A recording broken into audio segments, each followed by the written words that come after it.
a vital role in crafting the future. Donald Trump's entire campaign is based on the premise that America is not great, and that the people who live here are not that great either. But it's the people who vote. Now, Donald Trump has had his say. It is time for us to have our say.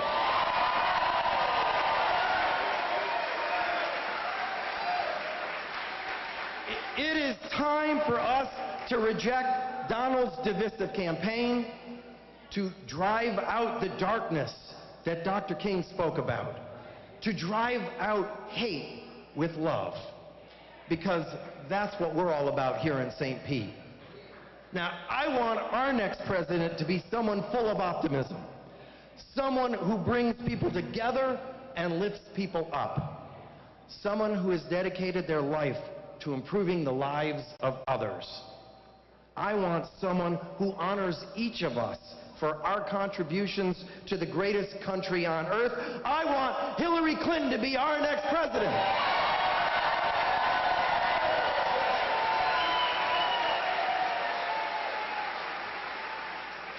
Now, if you agree, please vote early. Voting has never been easier or more convenient. Vote by mail or go to the supervisor of elections office to early vote in person. We need to ensure our voices are heard in this election. And please, don't just vote for president and think your work is done. We need to get Patrick Murphy elected to the U.S. Senate.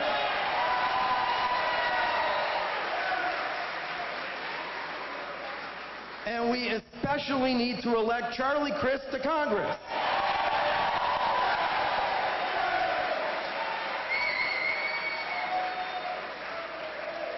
Now, unlike David Jolly, Crist has supported President Obama, he supports Hillary Clinton, and he will support us, and he will represent us well in Washington. Please remember, vote. Thank you, St. Petersburg.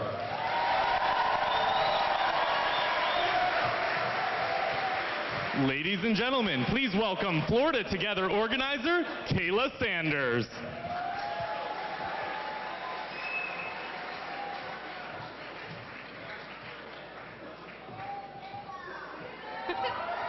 Hi, my name is Kayla. I'm a field organizer here. I've been organizing part of South St. Pete since May.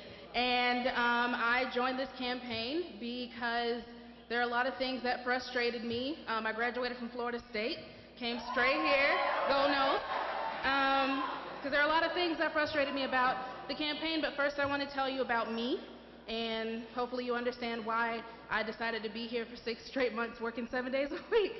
I was born in Jacksonville, Florida. I was raised in Jacksonville, Florida. Hey, and I was born to a mom who raised me by herself.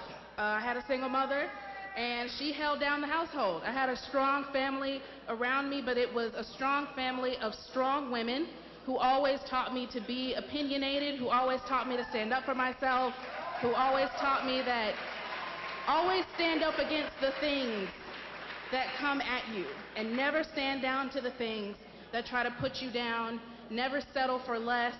And I see a lot of those traits in Hillary Clinton. Hillary Clinton has endured the male-dominated role of politics for over 20 years, and she has never backed down from a fight. She's never backed down from anything. Instead, she gets up and she keeps on going. And so when I graduated, I saw a lot of negativity in the election, and I was so frustrated by it, and I decided I wanted to do something about it. I wanted to get involved, and so I came down here because I saw a candidate who believes in a woman's right to keep her rights to make her own health care decisions. I saw a candidate who doesn't want to get rid of the Affordable Care Act, which has given over 20 million Americans health care. I saw a candidate who wants to keep that going and make it better. I saw a candidate who wants to rebuild our relationships with police officers and make them better while holding people accountable, and that's something that's very personal to me. So I believe in Hillary Clinton, and I decided to come down here because I saw someone who wants all of those things, and on the other side I saw someone who wants to tear a lot of the progress that we've made down. But we cannot do anything that we have done. We can't keep doing the things we have done if you do not help us out. We need you out there knocking doors with us. We need you making phone calls to get out the vote. You can vote every single day up until Sunday, November 6th from 7 a.m. to 7 p.m. and the closest early vote location to here is the Gulfport Neighborhood Market, or the Neighborhood Center. So make sure you go down and you early vote. Make sure you walk up to your nearest organizer and you say, sign me up to knock on some doors. This Saturday and Sunday are the last 2 days of early vote, so we're really gonna need your help. And then on Tuesday, we lay all our cards on the table. So are you with her? All right, so make sure you sign up. And one more thing that I need you to do, I need everybody to take out their phones.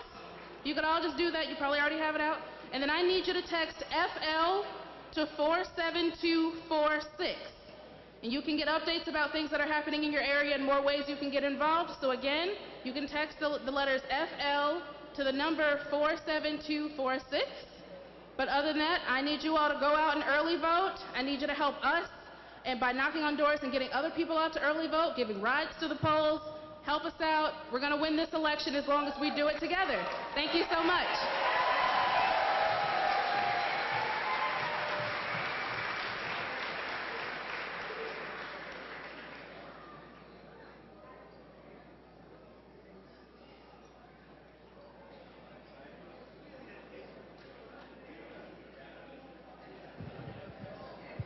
Ladies and gentlemen, please welcome Governor Charlie Crist.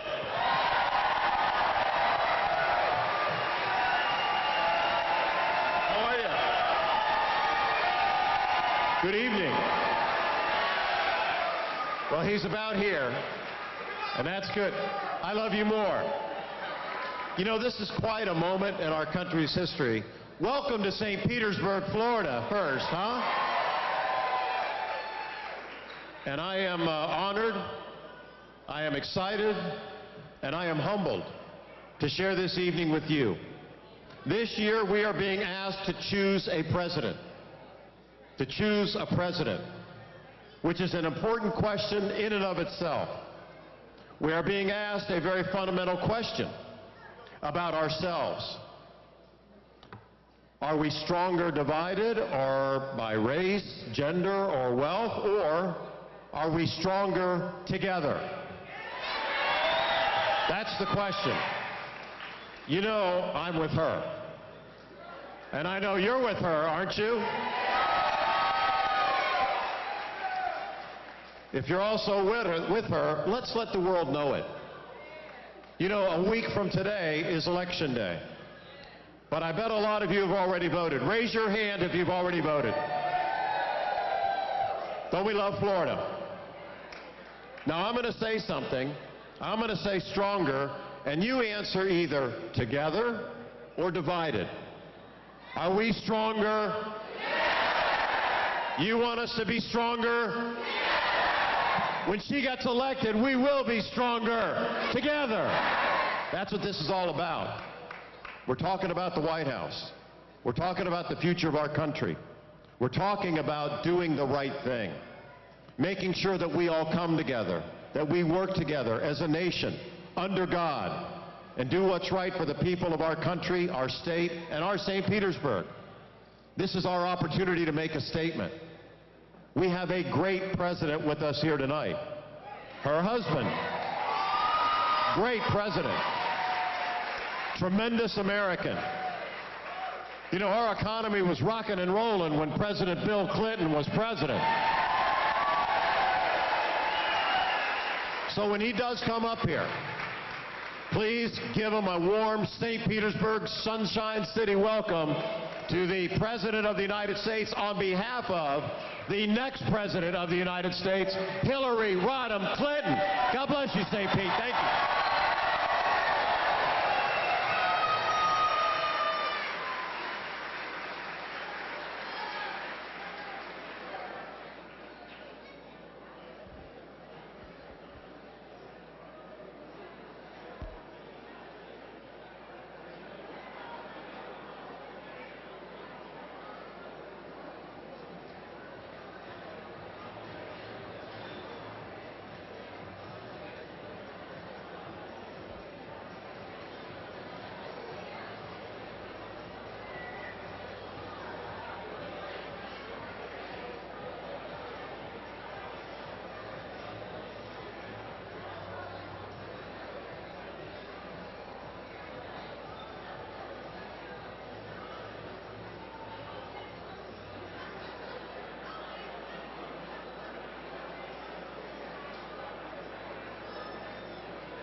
Ladies and gentlemen, please welcome Norma Roberts.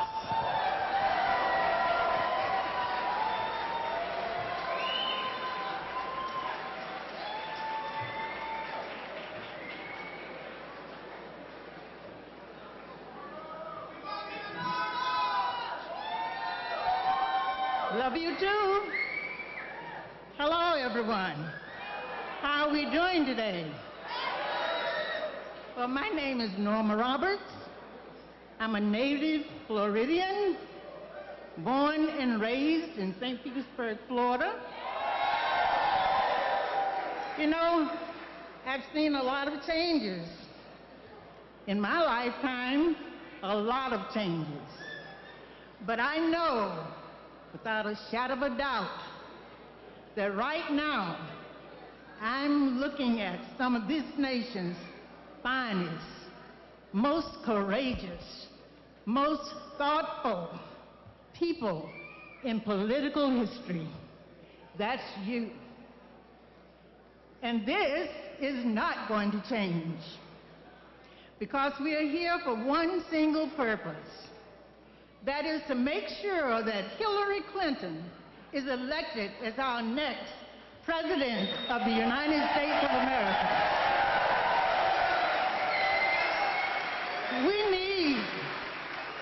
We need someone who understands America's strength lies in fostering strong communities, not tearing them down.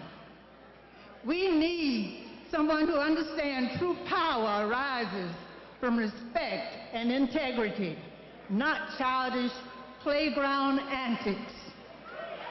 Hillary Clinton embodies perseverance. Try to knock her down. She only gets back up. She will keep on standing. She has that tenacity that we need. All of her life, she's been out here on the forefront, tirelessly, fighting for all of us. She took on every struggle, thrown her way, and just kept on moving. And that is something we can identify with, something that symbolizes this community, and that's what we have to do. I have a daughter who owns a home just around the block here. She had to stop working because of a recent stroke that changed her physically. She's now living from day to day, but manages to make it. I also have a granddaughter who is a single mom working, raising 3 boys. Recently graduated from St. Pete College.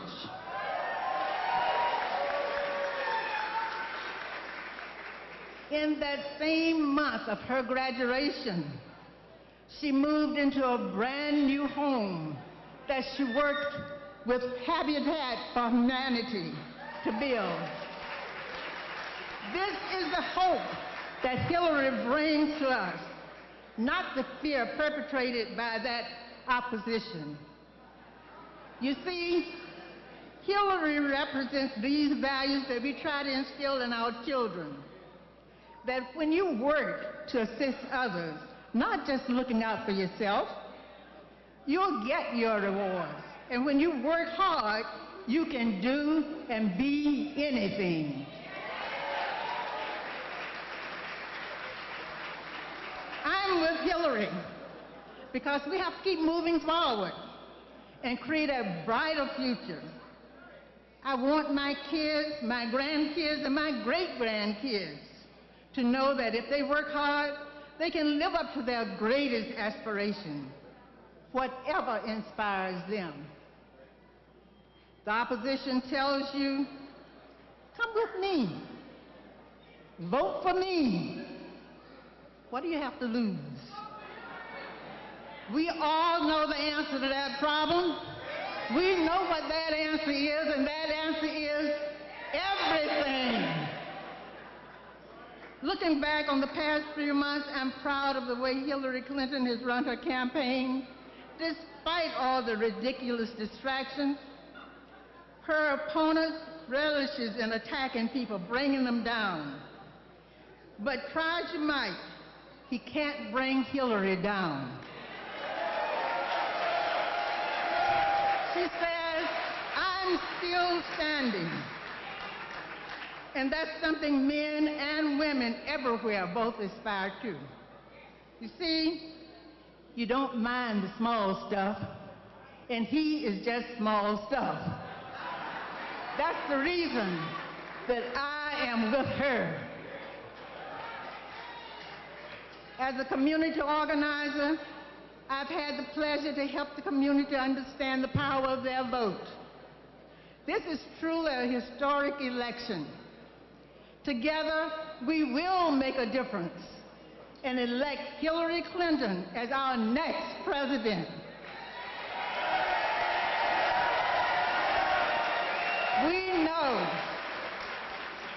We know that we are stronger together. Today, we are fortunate to be joined by someone who knows what it takes to be president better than anyone, and also happens to know Hillary better than anyone. Ladies and gentlemen, it is my honor to introduce to you the great man, someone who my family and I truly admire, President Bill Clinton.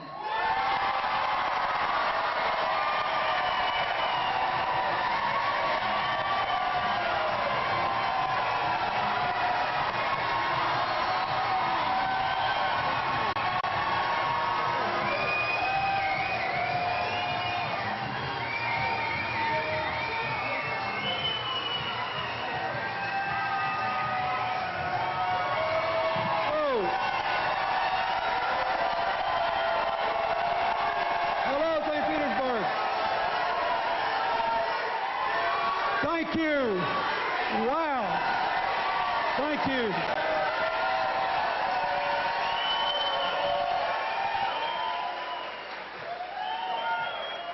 Well, let me ask you something.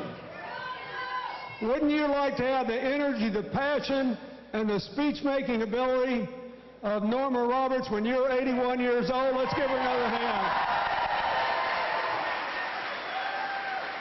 I want to thank Mayor Rick Kreisman and his family for welcoming me here to your city. I want to thank your deputy mayor, Dr. Kanika Jelf-Tomlin, for talking to me and for embracing the goal of reducing poverty 30% in St. Petersburg. I told her if Hillary wins, I'll help her meet that goal. Thank you, Jed Jackson, for a lifetime of giving kids a safe, good place to come so they can have a better future. I want to thank Reverend Murphy and the other clergy who are here. I want to thank Kayla Sanders for her field pitch. I want to thank Sapita McKay and No Limits for singing for us. They were great. And I want to thank my friend, your former governor, your next congressman, Charlie Crist, for running for Congress.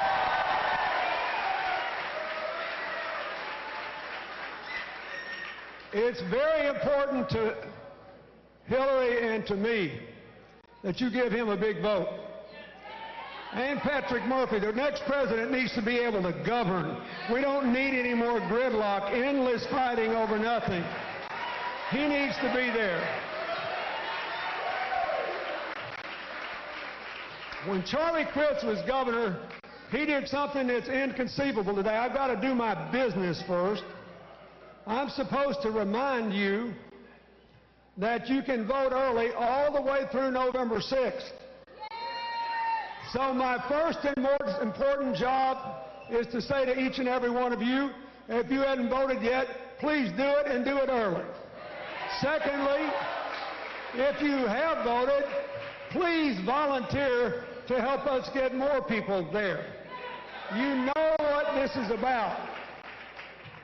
When I came here in 2012, I made 5 stops, carefully selected, to try to go places where people who are running for president don't normally go, so I'd go fill in for President Obama.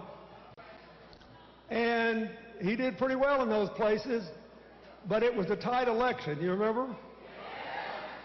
It's simple as this. If the people who are for Hillary vote for Hillary, she'll win Florida and she'll be the next president of the United States. And he will go to Congress.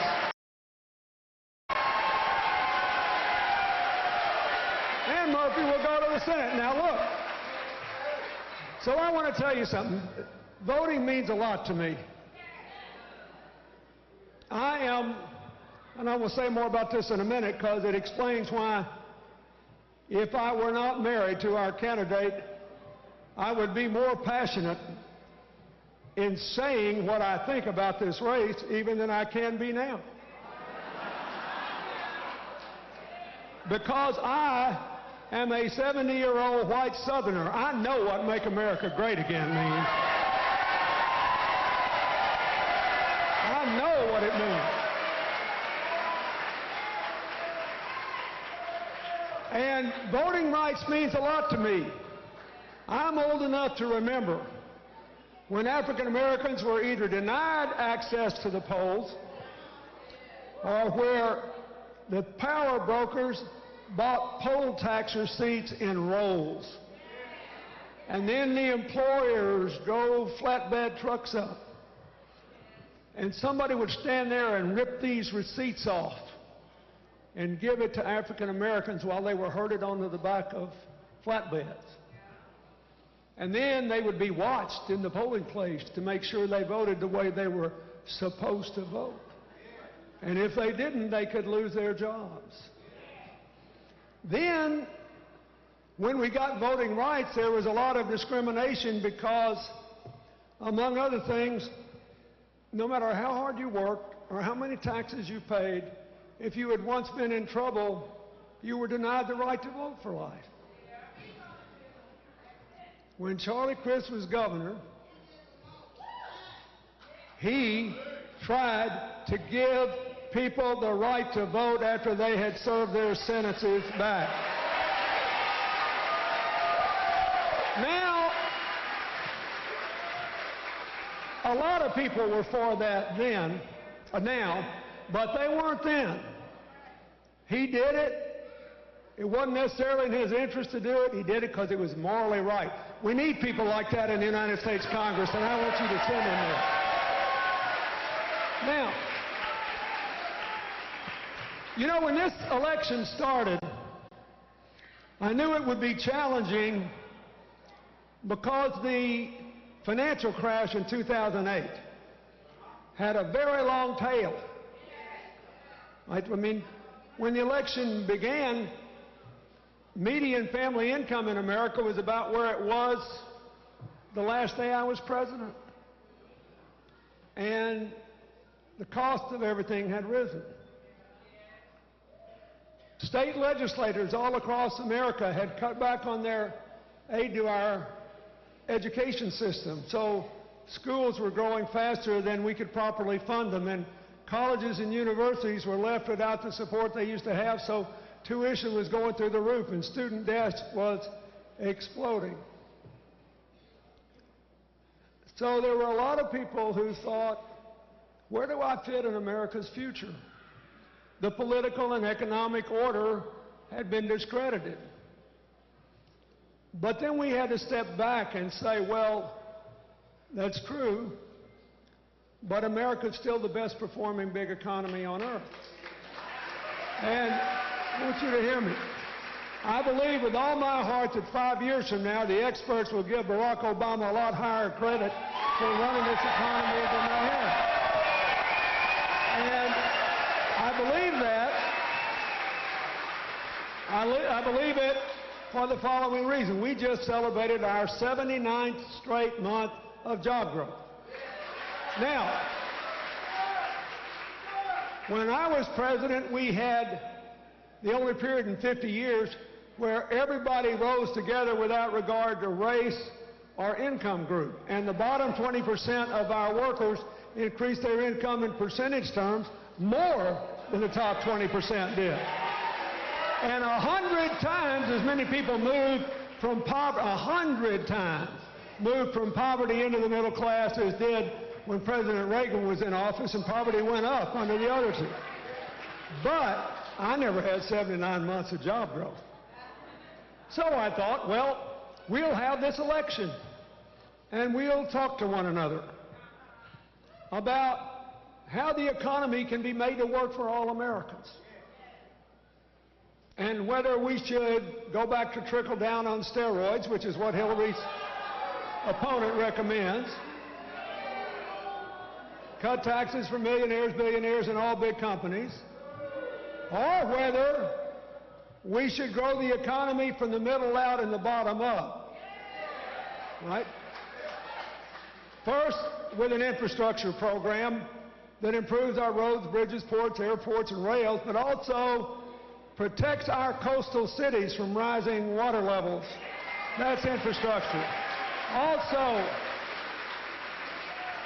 Also addresses the fact that 5 million American children every single day get a homework assignment that cannot be fulfilled because they can't get on the internet, because we ought to have a universal affordable broadband system in America.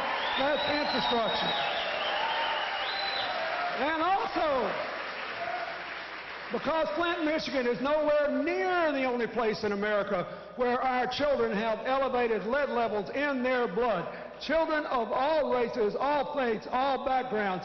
It is wrong. And if we took up all those rusty pipes and put down clean ones, every single job would be made in America, and we could give all our kids a healthy future. That's infrastructure. And finally, something you may find it hard to believe since we're in Florida, but except for Florida, Arizona, Nevada, California, and a few of our states in the Farm Belt, by and large, the sun shines brightest and the wind blows hardest to generate clean power where people don't live. For example, there's enough wind blowing from the North Dakota border with Canada to the West Texas border with Mexico to electrify America many times over. But there's no transmission system to carry the power from where it's generated to where it can be used. And just so you understand what this could mean for you with solar and wind, the cheapest electric rates in America today are in Iowa, where I'm going when I leave you. 5.8 cents a kilowatt hour, the cheapest in the country. Why? Because they've invested more in wind power. And the farmers there are making money off of it too, because they own the windmills and they sell the power. Everybody wins. So that's infrastructure. That's infrastructure.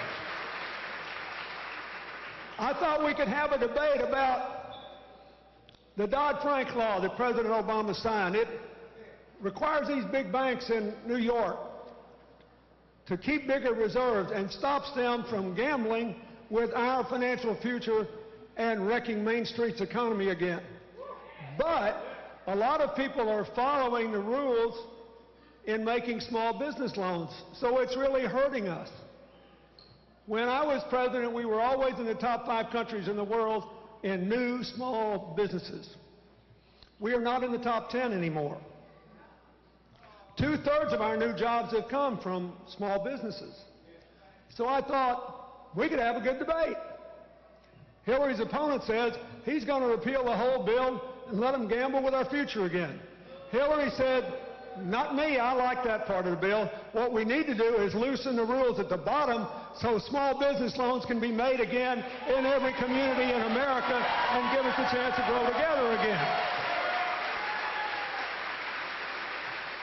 I thought we'd have a debate about their position that we should cut taxes for all millionaires, billionaires, and big companies versus her position, which is, how are we going to pay for this infrastructure bill?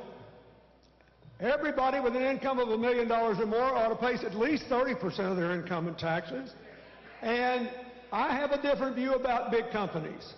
I wouldn't, she says, Hillary's position, I wouldn't lower taxes on companies that shut down jobs in America and move overseas, even though they're making money here, just because their richest shareholders and their top management want their money back in a year and a day when the capital gains tax drops. Instead, I wouldn't drop it in a year and a day, and I wouldn't lower their taxes. But if a company was willing to share profits with their workers, to train their workers so they were worth more, and to invest money in areas that are left out and left behind, from coal country to Indian country to small towns and rural areas to pockets of inner cities, I would cut their taxes a lot because they'd be growing the American economy. That's what I thought this election was going to be about. And then I thought I could tell you, well, you do have some evidence here. First of all, the country's been fighting over this for 36 years now. Trickle down versus middle out and bottom up. And we've had 16 years of middle out and bottom up and 20 years of trickle down. So there's a pretty good fact basis for whether Hillary or her opponent is right. In the 20 trickle down years, we've had 15.8 million private sector jobs. In the 16 middle out and bottom up, even if you count almost 3 million jobs lost after President Obama took office because of a crash that happened 4 months before he took the oath of office that he had nothing to do with. Even if you count that, what's the job score? 15.8 million for them, and with 4 fewer years, more than 32 million for our side. Better than 2 to 1.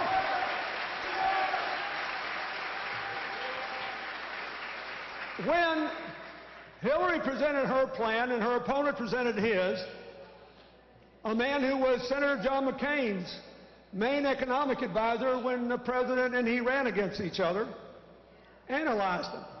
And you say, well, he's a Republican. Yeah, he is, but he's an honest man, and he also runs an economic forecasting deal, so he gets paid to be right. And here's what he said.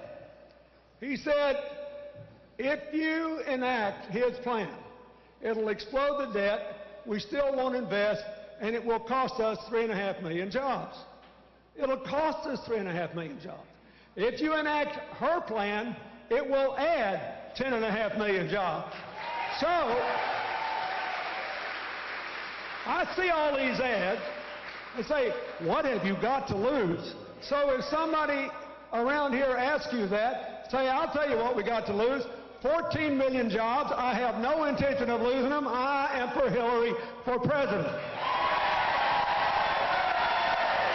So, that's the kind of thing I thought we'd talk about. I thought we could talk about the fact that he has no plan to make it easier to go to college. No education plan. Her plan is spend the limited amount of federal dollars on pre-K through 12 on what works, which is making teachers better teachers, making principals better principals, getting families into the school. That can have a bigger impact than anything else. There was a study just last year that said one good teacher, just one really good teacher, can raise a student's capacity to earn money 10% a year for life. Then I thought surely we would have a debate about how to pay for college and how to deal with the debt. So basically he's silent on it. He said, I'm going to give rich people a tax cut. It'll solve it. And she said we should have free, she did this with Senator Bernie Sanders. This is the way Washington ought to work. At the Democratic Convention, she and Bernie Sanders, after a hard-fought campaign, got together and put their 2 education programs together, and they made something that was better than either one of them was before. Because his was more popular because he promised everybody free tuition, but it required the states to match it 1/3. You know what state government's like here. What do you think the odds of that are? So, but he had some good ideas. So here's what they did together, and here's how it works. And it's funded. Free tuition for community college for everybody. Free tuition at 4-year public colleges for everybody with a family income of $125,000 or less. Enough help for every private and public school that has reasonable tuition and a high graduation rate to let every young person in America from the time the bill passes and takes effect, graduate from college debt-free.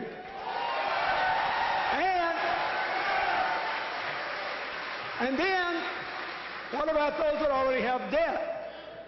Now, this is really important. How many of you know somebody with college debt? Okay, let's start with the most important thing. A college loan is the only loan that today you cannot refinance. I tell everybody this at every stop. I was talking to a lady the other day that I've done business with for more than a decade, and I knew her son had graduated from one of our state schools in New York. I said, "How's your boy doing?" She said, "Oh, great, he made good grades and he's going to do fine." I said, "Well, does he have any debt?" She said, "Quite a bit." I said, "What's the interest rate?" 9%. Then I said, "Do you have a home mortgage?" She said, "Sure." I said, "Did you refinance it when interest rates dropped?" "Of course." "And what's your interest rate?" "Under 4%. Now just think about this, folks. We need to get this country back in the future business. How are we going to do that when we send these young millennials out into the world saddled with a college debt where the interest rate is more than twice as high as their parents' home mortgage rate? Hillary wants people to basically renegotiate their interest rate, refinance it at current market rates. If you did that, the average college debt's about $30,000. That's average.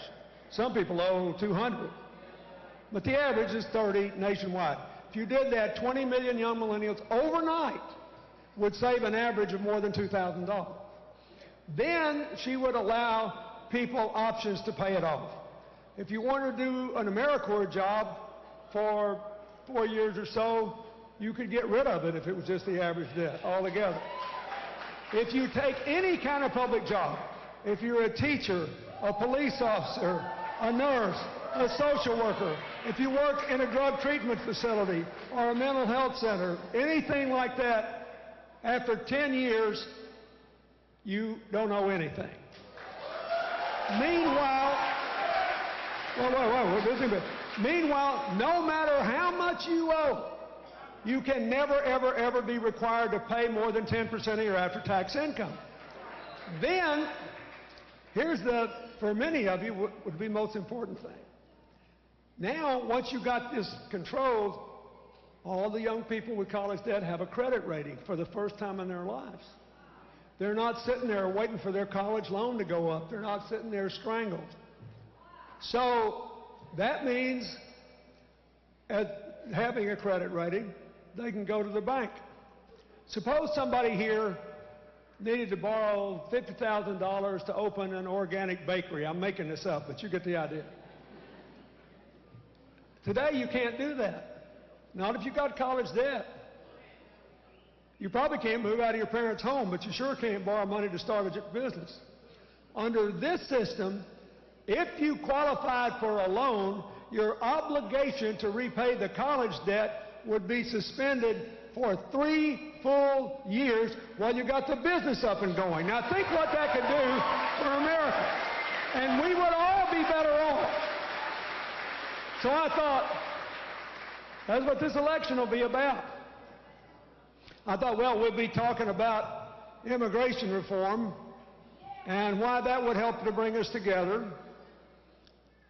And I thought we could have a little fun with that because since almost every immigrant in America is either working or in school, I thought that Hillary could say what she sort of said in the last debate, which is, you know, since you don't pay taxes, somebody has to. Let the immigrants pay the taxes so we can pay for this stuff.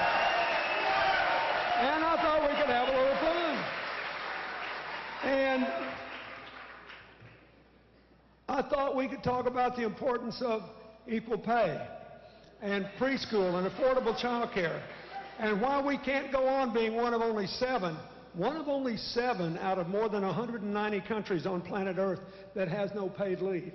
One of only 7 out of over 190 countries on planet Earth that has no paid leave. I thought that would be a good conversation to have. But because what we got to do is learn to prosper together again and live together. I thought, well, we're going to have some serious conversations about how to have both really good police departments and good community police relations. I thought we would have conversations about how we should stop persecuting Planned Parenthood that gives health care to so many women and children that they would not otherwise have. I thought a lot of stuff. But I thought, you know, this will be bracing, it'll be vigorous, but we should be able to convince people we should change forward, not change backward. Now, I still believe all that, and that's I've given you more than enough good reasons to go out and talk to your friends and neighbors about why they should vote and why they should vote for Hillary. But it turns out this is a bigger election than that. This is one of those once-in-a-generation elections where we have to define all over again what it means to be an American. And like I said, I'm super sensitive to it because I'm a 70-year-old white Southern. So when somebody says, "Make America Great Again," I know what it means. It means, first, it means, hey, I'll give you the economy you had 50 or 60 years ago when you were doing great. To heck with everybody else, they weren't doing so great, right? That's like me saying, I'd like to be 20 again. And I would, actually, a lot. But I would not vote for somebody who promised to make me 20 again. It also means, and you know I'm telling the truth here, it's a subtle message to say, I'll move you back up on the social totem pole and other people down. Now, let me just ask you to take a little walk through memory lane, or if you're younger, imagination lane. It wasn't such a great country for African Americans 50 years ago, for Hispanic Americans, for first-generation immigrants, for religious minorities. You know how the Muslims feel today. Back then, the Jews felt that way. And not so long before that, the Catholics felt that way.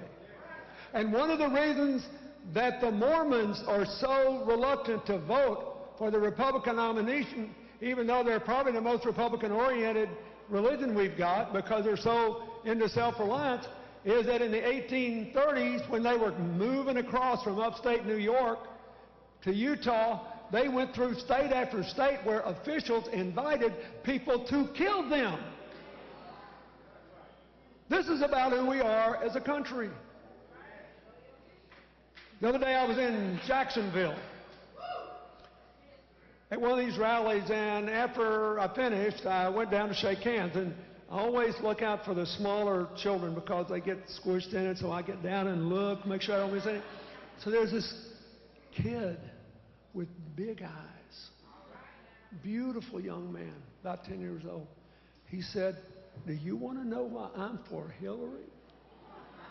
I said, "Sure." He said, "Because I'm autistic and she won't make fun of me." So I said to this young man, I said, "You're pretty smart, aren't you?" He said, "They say I am, but I have trouble getting along."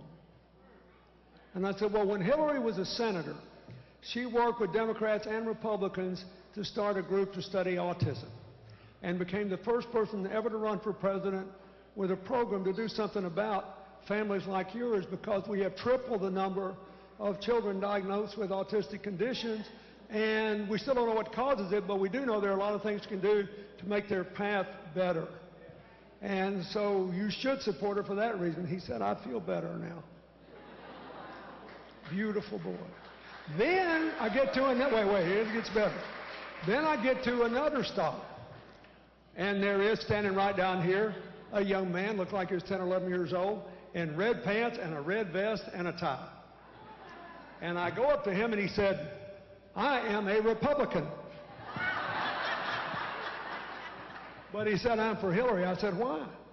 He said, because I'm a Muslim and we love America and we don't like terrorism and we want to be a part of this country, and she wants us to be a part of this country. Then I went back home to throw my dirty clothes away and get some clean ones and come back, and Hillary said to me, would you go to our local bookstore and get me a mystery? I need something to take my mind off all this mess.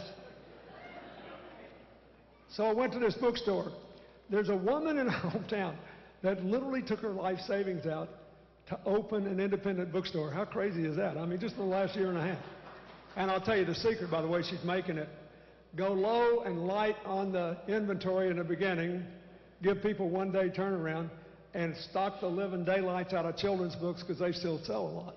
But anyway, so this lady said, wait, take this letter home to Hillary. And it was a letter her 13-year-old son had written about the first debate, a school report. I'm not exaggerating. It was so powerful, so eloquent, so logical. I doubt if I could have written anything that good when I was a college senior. 13 years old. He said, I watched this debate, and my confidence in her grew because she had facts and positions that were reasoned, and she said what her policy was, and that gave me confidence. And he said after it happened over and over again, then I began to realize she cared about me. And then he said, that's really important to me because I have a severe muscular disorder. And I want my life to be defined about what I can do, not what I can't do. Now,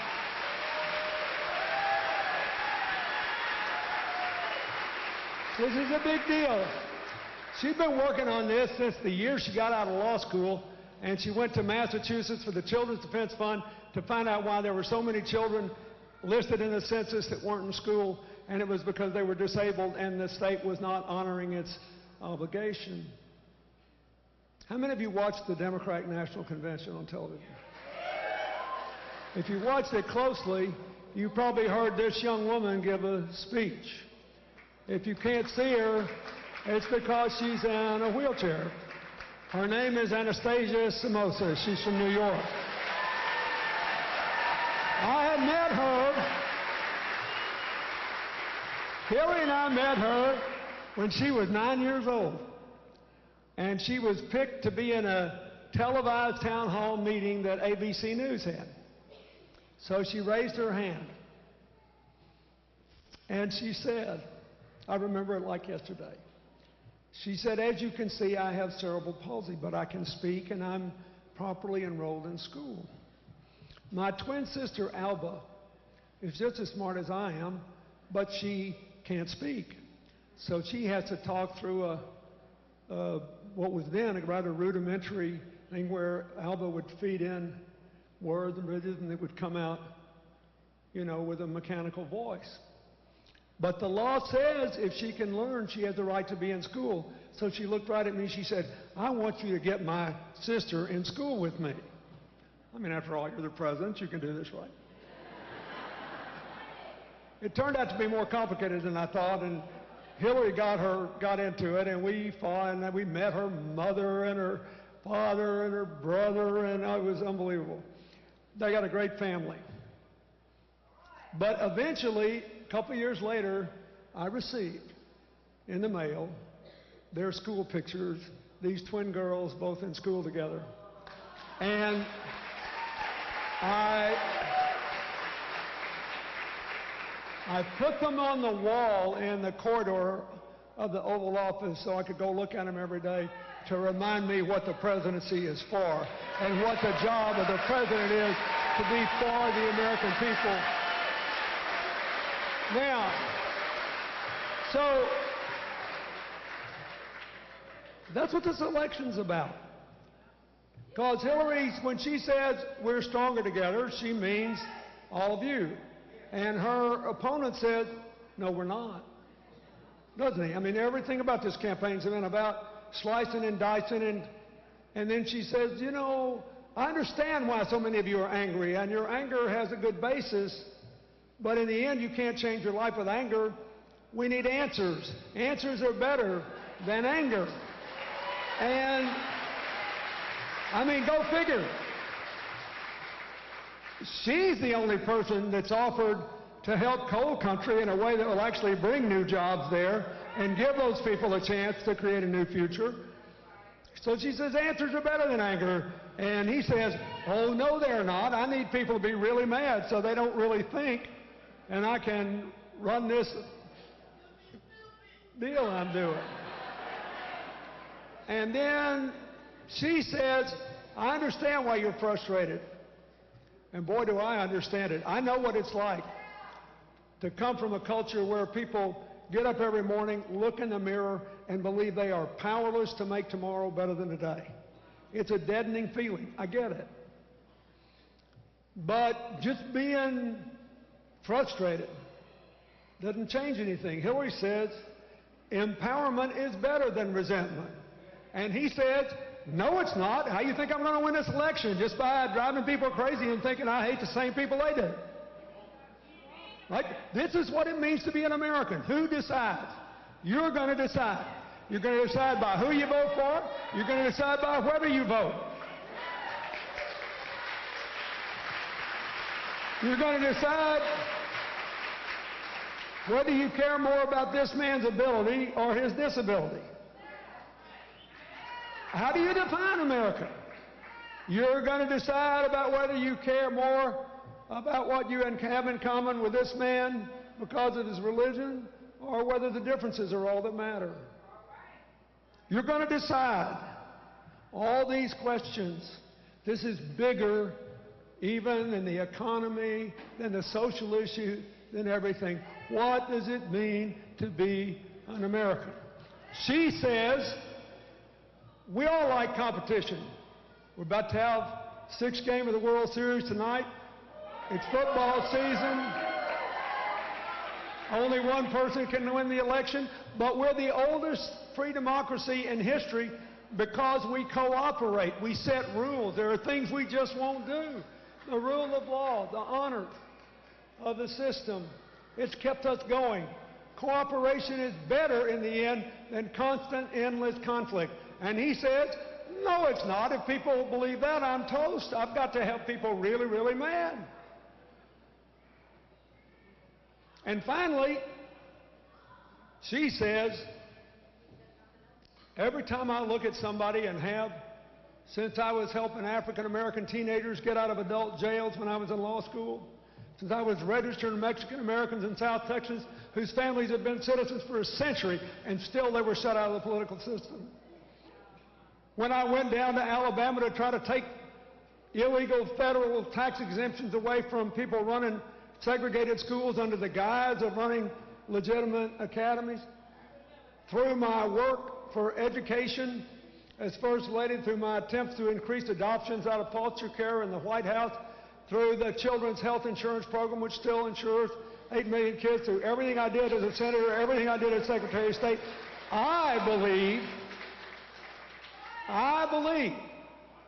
that bridges are better than walls, that cooperation is better than endless conflict, that empowerment is better than resentment, that answers are better than anger, and that 21st century America has the brightest future of any country on the face of the earth, but we got to decide who we are. You elect Hillary and send the world a message about who we are. God bless you all.